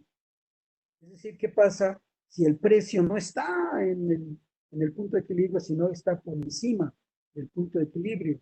Entonces, aquí lo tienen ustedes. Resulta que hay un exceso de oferta. O sea, a ese precio, los productores están dispuestos a ofrecer una cantidad mayor de lo que los consumidores están dispuestos a consumir. Y entonces, ¿qué pasa? Bueno, pasa que en este caso, los productores van a tener un exceso de oferta. ¿Cómo se deshacen del exceso de oferta? Si no lo quieren tener en inventario, que los inventarios tienen un costo financiero, desde luego. Hay un exceso de oferta, a ese precio los consumidores no lo quieren consumir. ¿Qué harían? Pues entra el mecanismo en un sentido más amplio de subasta. Hombre, pues le voy a bajar el precio a ver quién se anima a comprar. Entonces bajan los precios y los consumidores comienzan a entrar. Esto no es, digamos, ninguna cosa que llamaríamos extraordinaria de la práctica común. Simplemente vean ustedes lo que se da en los centros comerciales. Ustedes compran un producto a 10 y la gente lo compra a 10. Perfecto. Pero resulta que se les quedó. ¿Qué hacen? Pues resulta que van y que al día siguiente o a la semana siguiente ya lo tienen a un descuento del 30%, y ese precio hay gente que está dispuesta a comprarlo. Entonces, lo que sucede es que en ese proceso, ese exceso de oferta comienza a desaparecer y baja el precio, disminuye la cantidad y regresamos al equilibrio, ¿verdad? Este es el mecanismo con el cual la teoría económica trata de explicar por qué tendemos, no quiere decir que estemos, pero tendemos a un precio de equilibrio. Ahora, ¿qué pasa cuando lo que estamos experimentando es una situación de que el precio es menor al precio de equilibrio? Entonces, lo que tenemos ahí es, como pueden ustedes ver, un exceso de demanda. Es decir, pues la gente quiere más de lo que hay. ¿Y qué es lo que naturalmente hace la gente? Cuando pues hay, este producto está muy bueno, me encanta, lo quiero consumir, pero pues no hay suficiente. Entonces, lo que hace es sube el precio. Y sube el precio porque el productor se da cuenta de que, bueno, pues este producto, caray, pues me lo están demandando más de lo que yo pensaba. Yo pensaba que iba a vender 10, pero pues me llegan llamadas y que, oye, mándame más producto porque no se está vendiendo. Bueno, pues ahí está una oportunidad de subir el precio. Y entonces lo que la expectativa dice es que tiende a disminuir la demanda y entonces nos acercamos al punto de equilibrio. Es decir, como ven ustedes, llegamos a un punto de equilibrio en que oferta y demanda son semejantes. Ahora, este es un tema que nos habla de una economía de mercado, como dicen, de punta de alfiler. Eso no existe. Eso es el punto de arranque. Eso es de donde despegamos. Eso es de donde partimos para acercarnos a situaciones, vamos a llamarlas realistas. ¿Se acuerdan ustedes que habíamos dicho en alguna de las diapositivas que una preocupación de la macroeconomía es la eficiencia? Y entonces, en teoría económica se dice que esta eficiencia va disminuyendo. Eficiencia está entendida como la idea de que los consumidores están pagando más de lo que deberían de pagar o que los productores están recibiendo menos de lo que deberían de recibir. Lo que pasa es que en el mundo real, hombre, pues cuántos productores hay, cuánta diferenciación de productos hay, etcétera. Entonces, vamos transitando de una que se llama la competencia perfecta a otra que se denomina la competencia monopolística. Esa competencia monopolística es muy interesante porque la vivimos todos los días. ¿Por qué sobreviven muchos de los, digamos, de las misceláneas que llamamos así, cuando hay centros comerciales que ofrecen precios más bajos, tienen más variedad? Bueno, porque hay un tema de localización, están más cerca de mí. Entonces, la competencia monopolística es cuando existe una gran cantidad de, vamos a llamarle, de vendedores, pero estos vendedores tienen alguna ventaja que hace que puedan ellos eh, tener esa ventaja sobre los demás. En la competencia perfecta no hay nada. Todo el mundo tiene la misma información, todo el mundo tiene la misma disponibilidad. En la competencia monopolística comienzan a aparecer estas que llaman, entre comillas, imperfecciones de mercado, porque eso logra que se generen rentas específicas adicionales. Y entonces, en la competencia monopolística, un ejemplo muy obvio es esta situación de que pues está más cerca de mi casa o hace algo diferente que otro servicio no me da. Pero bueno, está bien, me da cierta ventaja. Otro nivel que ya comienza a ser todavía más cercano a la realidad es el oligopolio y el otro caso el oligopsonio. Cuando hablamos de oligopolio, nos estamos refiriendo a los vendedores. En el caso del oligopsonio nos estamos refiriendo a los compradores, pero pensando en los compradores fundamentalmente como entidades que están, entre comillas, acaparando un mercado. El oligopolio, la palabra mágica, la palabra que explica fundamentalmente esto, es el concepto de colusión. Es decir, la idea de que se dan cuenta los vendedores, se dan cuenta los que participan en esto, que el precio, en lugar de que lo fije el mercado, en sentido más general llamado precio de equilibrio, que hemos explicado, que se da en un mercado de competencia perfecta, donde no hay fricciones, donde pues simplemente la gente responde, los productores responden a las señales.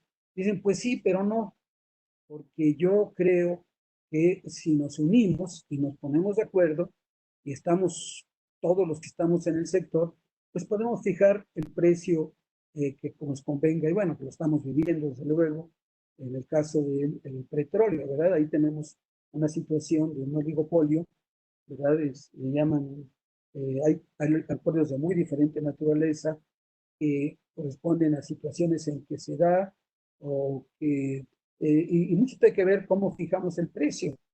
Aquí dije yo que el precio lo fija el mercado, pero ustedes ven un libro de texto de técnicas de fijación de precio, pues hay muchas formas de fijar el precio. Una es, vean ustedes, por ejemplo, en los mercados, donde alguien ve que está vendiendo un producto y dice, oye, ¿a cómo lo está vendiendo tanto? Pues yo lo vendo al mismo precio, ¿verdad? Si lo vendo más barato, estoy dejando de ganar.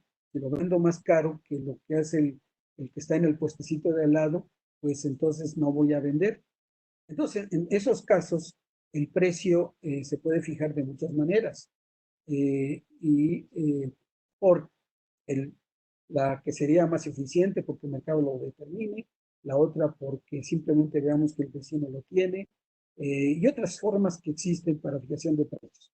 En este caso que estoy hablando es simplemente por colusión. Nos ponemos de acuerdo, fijamos el precio, hay que se la vea el, el consumidor o los consumidores. Y toma dos modalidades. Una modalidad es cuando fijo el precio yo como vendedor, pero otra cuando fijo el precio como comprador. Si yo, por ejemplo, soy la industria cervecera y, y yo lo que necesito es la cebada para producir la malta, hombre, pues me pongo de acuerdo entre las cerveceras para comprar la cebada a un precio que sea competitivo para mis costos. Es decir, es otro tipo de corrupción y ahí estoy actuando como un oligopsonista. Y la última expresión de, digamos, la máxima desde el punto de vista de teoría económica es el caso del monopolio y el monopsonio. Es decir, el caso en que un solo jugador del mercado fija el precio y ahí se ven los demás. Ahí no hay el juego entre precio y cantidad que yo les platiqué. Yo fijo el precio y no hay de otra sopa, ¿verdad? Obviamente esto tiene mucho que ver con la relación económica de la sociedad y bueno, el primero que uno se le ocurre es el monopolio del Estado, ¿verdad? El Estado, en el sentido del Estado como el gobierno, dice, bueno, este producto es demasiado importante, yo considero que debe ser manejado con el bienestar social, entonces hago un monopolio, yo fijo el precio y entonces pues ahí la cantidad pues es pues, la que se dé.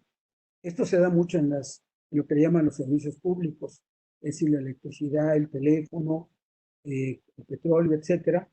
Pero hay la diversidad. Hay sociedades donde esto no es así. Por ejemplo, yo recuerdo en Estados Unidos se rompieron el monopolio telefónico y tuvieron que poner la Chicago Bell Telephone Company, el anillo de Telephone Bell Company, porque la Bell Company era demasiado grande. O aquel ejemplo del libro de texto del Standard Oil, de tener control de las gasolineras y entonces lo rompieron por las prácticas antimonopolísticas que tenía el gobierno. En el caso de México, bueno, hubo un periodo de intento de participación de la iniciativa privada, algunas cosas funcionaron, otras no tanto, pero de todas maneras nos habla de una forma de manejo. Se espera que el monopolio en sus ineficiencias tenga la ventaja que compensa el bienestar de los consumidores. ¿Por qué? Porque ofrece el bien o servicio necesario que son, ahorita lo vamos a ver, para bienes totalmente inelásticos. O sea, bienes en los que no importa el precio que pongas, la demanda de todas maneras va a ser la misma. Entonces, simplemente ahí tienen ustedes esta definición, son los 4 principales mercados. Esto no es solo teoría, esto ya tiene elementos de realidad. La parte más teórica es la primera y pronto se va complicando y se va haciendo diferente y comienzan a intervenir elementos, como yo les decía, la comercialización, los márgenes, el almacenamiento, el transporte, etcétera, y se comienza a hacer mucho más complejo nuestro escenario económico. Bueno, ahora, yo les mencionaba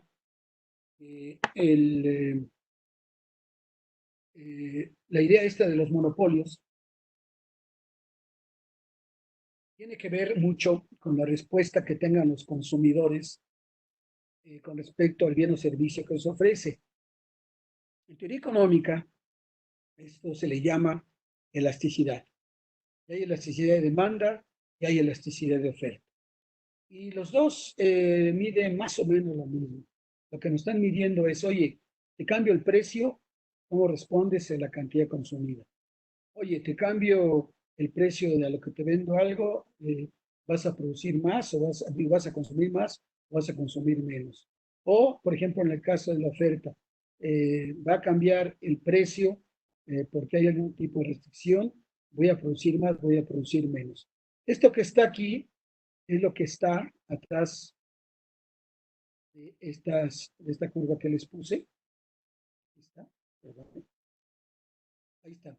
Atrás de la elasticidad está aquí reflejado qué tan inclinada o qué tan plana es la curva y nos dice qué tan elástica es. Esta es una simplificación porque algún purista de teoría económica me diría, no, no, es que mira, ahí donde ves la pendiente en realidad es elástico, no elástico. No. Bueno, pero quitando ese aspecto técnico, digamos que en general lo que estamos diciendo es ese nivel de respuesta. Y aquí tienen la fórmula matemática o aritmética para calcular la elasticidad de este caso de demanda. Es el cambio porcentual en la cantidad demandada por efecto de un cambio porcentual en el precio. Es decir, en cuánto cambia la cantidad demandada por un cambio porcentual en el precio. De hecho, lo puedo aplicar al ingreso, lo puedo aplicar al precio de bienes y servicios, precio de bienes y servicios relacionados y a sustitutos complementarios, No lo puedo aplicar al caso de gusto de los consumidores. Por eso, en general, en el curso de teoría económica, cuando hablan de elasticidad y se refieren a este último tema, los consumidores dicen indefinido. De los demás sí te puedo decir, ahorita los vamos a ver, cuáles son las expectativas de que suceda. Y aquí tienen un ejemplo muy sencillito que les puse, además para ilustrar, ¿verdad?, qué significa la elasticidad. La elasticidad es un concepto otra vez muy intuitivo, ¿no? Y lo mido en cambios porcentuales porque pues, no es lo mismo el cambio en la cantidad de litros de gasolina, el cambio en la cantidad de toneladas de maíz que alguien produce. Son productos diferentes. Y la única forma que lo estandarizamos es a través de convertirlo en cambios porcentuales. Entonces, en una situación 1, el precio era 10, en la situación 2 el precio es 15, la cantidad cambió, y haciendo el cálculo de porcentual, en el curso de estadística habíamos visto que esto es el valor final entre el valor inicial menos 1 y nos da el cambio porcentual de 50%. Positivo. El cambio porcentual de la cantidad es negativo y es de menos 20%. Igual, valor final entre el valor inicial menos 1 multiplicado por 100. ¿Y qué nos da esto? Nos da una elasticidad de menos 0.4. Ahorita vamos a, se le llama inelástica. Se llama inelástica porque lo que dice es que aunque ustedes aumenten el precio, la cantidad demandada no disminuye en la misma proporción, disminuye en una proporción menor. Aquí otro caso en que vemos una reacción diferente. Aquí cambió de 10 a 15, pero vean ustedes que la cantidad demandada pasó de 100 a 30 y entonces tuvimos un cambio de menos 70. Otra vez, valor final entre valor inicial menos 1 multiplicado por 100 y nos da estos cálculos. Y entonces aquí tenemos menos 1.4 que llevamos elástico. ¿Qué significa elástico?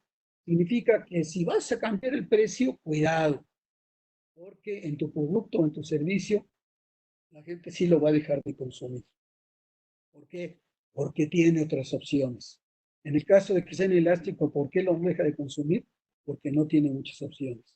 Es fundamentalmente el tema de qué hacemos como consumidores si nos cambian los precios. Es decir, ¿tengo de otra sopa o no tengo de otra sopa? Y entonces, aquí les presento a ustedes un cuadro que resume los tipos de elasticidad. Ustedes pueden calcular. Y independientemente que lo calculen en un sentido estricto matemático, definitivamente, intuitivamente, ustedes tienen idea de qué tipo de bien o servicio están trabajando. Porque, bueno, lo están viviendo todos los días, es casi empírico el tema. Si le quieren ustedes ya llevar a su proyecto, por ejemplo, esta metodología que estamos siguiendo en la sesión, pues va a afectar su demanda, va a afectar su propuesta de valor. Si quieren ustedes ser más finos en su análisis de demanda de su proyecto, pues sería ideal que tuvieran esto, porque también esto va a tener un impacto sobre sus indicadores de impacto, ¿verdad? Tanto su rentabilidad como el impacto propiamente dicho. Y ahí tienen ustedes la clasificación tradicional que se hace de los bienes. Observar que, otra vez recordando, eran 4 elementos que determinaban la demanda: precio, ingreso, bienes relacionados y gusto de consumidores. No puse gustos de los consumidores, repito, porque es indefinido, y pues ahí es una situación que los mercadotecnistas, los que estén desde el punto de vista, digamos, de administración de negocios, pues están evaluando todos los días con estudios de mercado. ¿Qué tanto reaccionas? ¿Por qué prefieres hacer llamadas de larga distancia? ¿Por qué aceptas esto? ¿Por qué te gustan los tenis con diferenciación? Acuérdense que un tema muy importante que hemos visto en el caso de la demanda, en otras sesiones, es la importancia de la diferenciación. Lo que yo vendo, ¿en qué se diferencia? ¿Cuál es el propósito? ¿Por qué responde esa pregunta? Y bueno, concluyendo, tenemos bienes inelásticos, pues son bienes de alta necesidad, si hicieran el cálculo, pues la encontrarían es menor que la unidad.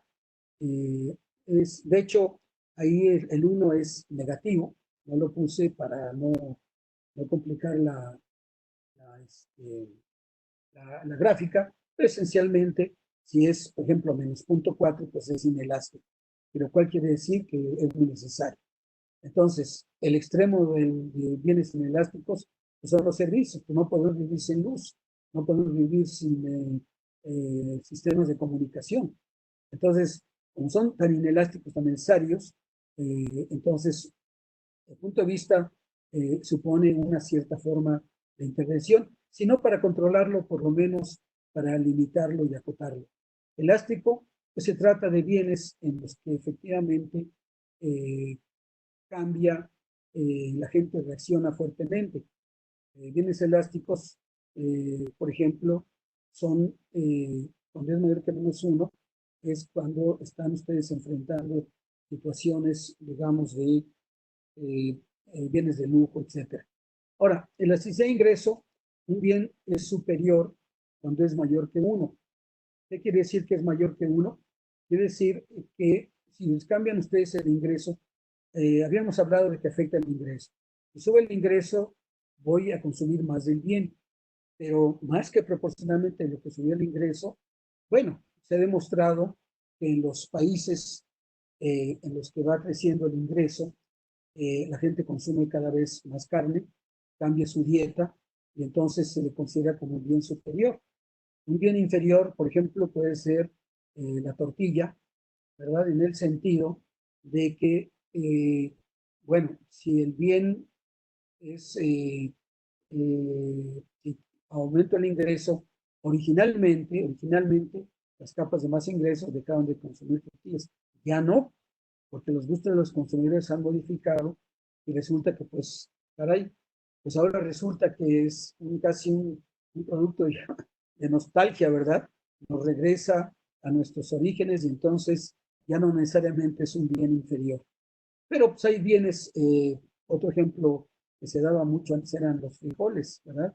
Dejas de consumir frijoles, es una carga ahí medio clasista al respecto, pero independientemente, le decía, pues simplemente, oye, lo que vendo es que si la gente va a tener más ingresos, va a comprar más de lo que yo tengo, o si la gente tiene más ingresos, va a consumir más, pero en menos que proporcionalmente. Y bueno, el otro caso son los bienes sustitutos o bienes relacionados.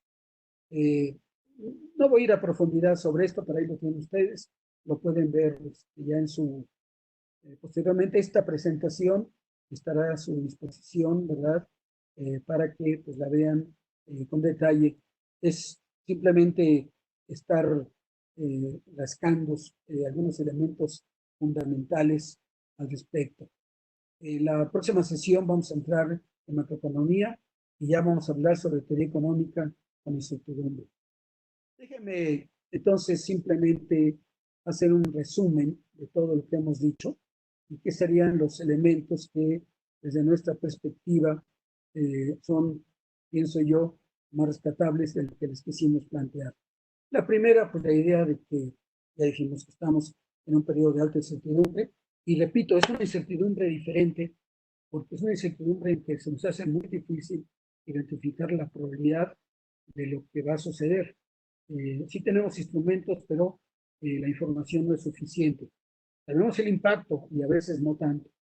Entonces, incertidumbre en ese sentido quiere decir bajo las nuevas situaciones que estamos viviendo. En la tradicional, en la de con certidumbre, lo que manejamos esencialmente, ustedes recuerdan, es la idea, que lo tienen, ¿verdad? Que queremos ligarlo. Ahí están las partes que quedan afectadas por manejar nuestra teoría económica llevada a la práctica, cómo identificar nuestro mercado meta, propuesta de valor, cómo va a afectar nuestra oferta a través de inversión y costos, a través del flujo de ingresos. Fíjense que son los mismos conceptos, ¿eh? Lo que hemos dicho, precio, ingreso, costos, etcétera, e indirectamente nuestra rentabilidad y el riesgo. Y también hablamos del tema de que entendíamos la economía pues como la asignación de recursos escasos entre fines competitivos con el propósito de la simulación es maximizar el logro de los fines. Bueno, yo me la aprendí porque la repetí tantas veces. Y luego, pues las ramas económicas son la microeconomía, la macroeconomía, y repetimos, no es un tema de tamaño, fundamentalmente, es un tema de comportamiento, que comportan diferentes los precios desde el punto de vista micro que los precios desde el punto de vista macro. El tema, digamos, es diferente. En un caso es ingreso nacional, en otro caso son ingresos de los consumidores, etcétera. También hablamos, esto ya también mencionado, que desde el punto de vista macroeconómico el tema es lograr la máxima eficiencia, y que la máxima eficiencia quiere decir efectivamente consumidores y productores estén de acuerdo, estén recibiendo lo más que pueden recibir, y que esto queda a veces distorsionado, las imperfecciones de mercado. Pusimos los temas de comportamiento, no voy a utilizar como ello, la idea de que estos son los elementos de cualquier economía: qué producir, cuánto producir, cómo producir y para quién producir. Y aquí en microeconomía, el único aspecto que yo les pido que conserven es, digamos, esta idea de que el mercado es la demanda, la oferta y el precio de equilibrio. Una economía de mercado es la que se basa en esto. Y no importa si es una economía de mercado pura o una economía mixta, esto sigue siendo válido, qué es la demanda, qué es la oferta y qué es el precio de equilibrio. Y bueno, aquí la ley de la demanda, la ley de la oferta, tengan los elementos. La ley de la demanda, otra vez, bueno, ley de la demanda y la oferta la quieren contar, es que los cambios, las cantidades demandadas y ofrecidas cambian por los precios. En el caso de la demanda, si el precio sube, la demanda baja. En el caso de la oferta, si el precio sube, la oferta sube. Muy bien. Y luego el concepto de equilibrio de mercado, estuvimos aquí expresándolo, y quiero enfatizar esta parte crítica porque va creciendo su importancia, de los gustos de los consumidores, las megatendencias, que no cancelan los otros factores. El precio, el ingreso, el sustituto sigue presente, pero lo matizan, le da una forma diferente, y por lo tanto tenemos que tenerla con mucha claridad. La oferta, los insumos y el concepto del equilibrio de mercado, que ya les he platicado varias veces. Simplemente es una idea muy sencilla. Y el concepto de elasticidad. Pues con esto pues, les agradecemos su atención y los invitamos a que en la próxima sesión ampliemos toda esta discusión, y ahora vamos a meternos en esta parte que es la incertidumbre, cómo se maneja, qué hay en la teoría económica que lo maneja y cómo hay la expectativa que se va de los cambios. Pues muchas gracias y que tengan ustedes un muy bonito lunes. Gracias. Muchas gracias a todos por haber participado, por haber escuchado esta sesión esta primera sesión de teoría económica para tiempos de incertidumbre. El próximo miércoles, es decir, en 2 días, hablaremos de filosofía para todos aquellos que tienen dudas acerca de qué es la ontología, qué es la epistemología, qué es la hermenéutica, qué es precisamente los diferentes tipos de ética. Si tienen dudas acerca de algún autor en específico que vieron en la prepa y nunca se han vuelto a animar a preguntar, con mucho gusto este miércoles vamos a hablar de todo ello. Sobre todo es ciertos conceptos que hemos encontrado que son básicos para tanto para los modelos de intervención, para los indicadores de impacto, para saber cómo se van a comportar las nuevas realidades y qué es lo que tenemos que hacer para anticipar los cambios a futuro. Luego vamos a continuar el lunes siguiente, es decir, en 7 días, volvemos con el tema de economía, sobre todo me parece que con microeconomía, y terminaremos este primer taller de teoría económica y filosofía el próximo miércoles, otra vez ya con algunas herramientas muy concretas, filosóficas y conceptuales, que seguramente les pueden servir para sus organizaciones y para cualquier investigación posterior. Les agradecemos mucho, como siempre, a todas las redes de asociaciones, a Jessica, a Monse. Esperamos que les guste, les haya gustado mucho esta sesión. La presentación ya la pueden descargar, está en terraetica.com, en el apartado de cursos en línea, donde encuentran un botoncito precisamente abajo de la de este gráfico donde está el curso, ahí pueden encontrar la presentación. Igualmente pueden ahí encontrar los diferentes videos. Mi papá habló acerca de la sesión de elaboración de proyectos productivos. Están ahí las dos primeras sesiones en video y además no se olviden que mañana vuelve a estar mi papá presente en elaboración de proyectos productivos, la sesión 3, y precisamente vamos a hablar de evaluación financiera, de hacer corridas financieras, flujos, ingresos, egresos y cómo evaluar los diferentes indicadores, la determinación de precios, etcétera. Así que, bueno, esto es... y no se olviden también, por favor, que el jueves retomamos, junto con el proyecto de auditores sociales asociados, vamos a retomar precisamente el tema de auditoría para las organizaciones sociales en relación con reputación. También todo esto siempre, siempre, siempre junto con la red de asociaciones. Mañana la sesión es a la 1 de la tarde, el miércoles la sesión de filosofía es a las 9 de la mañana y el jueves la sesión de auditores asociados es a las 10 de la mañana. Así que nos vemos toda esta semana y la próxima semana volvemos con el lunes, otra vez con papá, con teoría económica. Muchas gracias a todos, tengan muy bonito día, muy bonito comienzo de semana. Hasta luego. Muchas gracias, Félix. Gracias, Roberto. A nombre de Jessica Pons, les agradecemos por su apoyo para este taller. Muchas gracias a las personas que nos acompañaron el día de hoy y también agradecemos a las que se unieron a nuestra sesión por el canal de Facebook. Bueno, como les comentó Roberto, la grabación del taller les va a llegar a su correo automáticamente en el transcurso de la noche, tal vez mañana por la mañana.